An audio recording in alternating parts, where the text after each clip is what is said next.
So you've probably been hearing a lot of talk about big changes to India's voter lists, and you're wondering, what do I need to do? Well, you are definitely not alone. We're here to break down the Special Intensive Revision, or SIR, explaining exactly what it is and what your next steps should be. Okay, so what's really going on here? What's all this about changes to the voter list? With all the new rules flying around, it's totally understandable to be a little concerned. But our goal today is simple. We're going to cut through all that noise and give you a clear, easy-to-follow guide for this whole process. Ready? Let's dive in. So here's our game plan for today. First, we'll cover what SIR actually is. Then, and this is the important part, we'll give you a step-by-step guide based on your specific situation. After that, we'll go over the documents you might need, run through a quick checklist, and finally, we'll bust some common myths.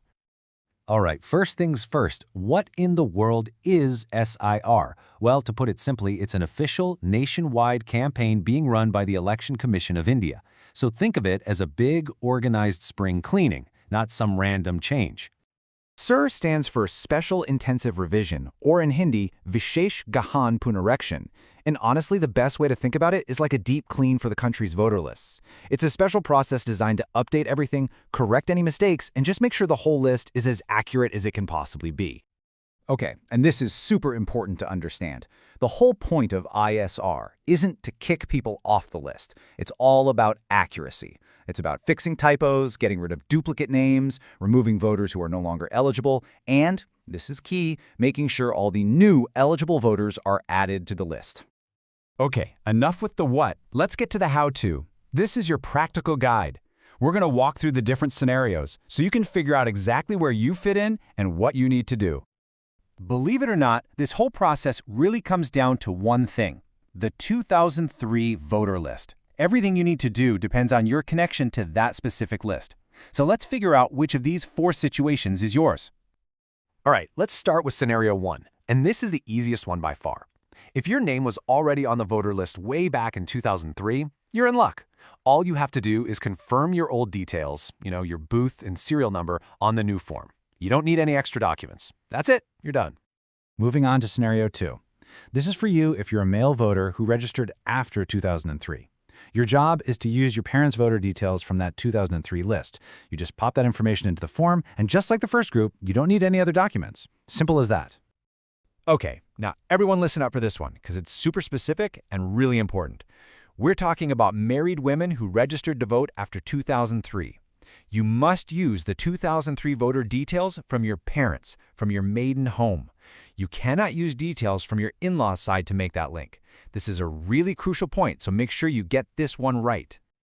And that brings us to our last group, Scenario 4. This is for anyone who just doesn't have a connection to that 2003 list. Maybe you moved or your family wasn't on it.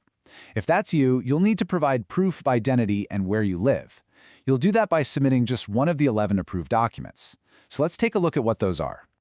So if you just realized you're in that 4th category, this next part is for you. This is the official list of documents you can use to prove you're eligible to vote. And the great thing here is, you don't need a mountain of paperwork. You just need one thing from this entire list.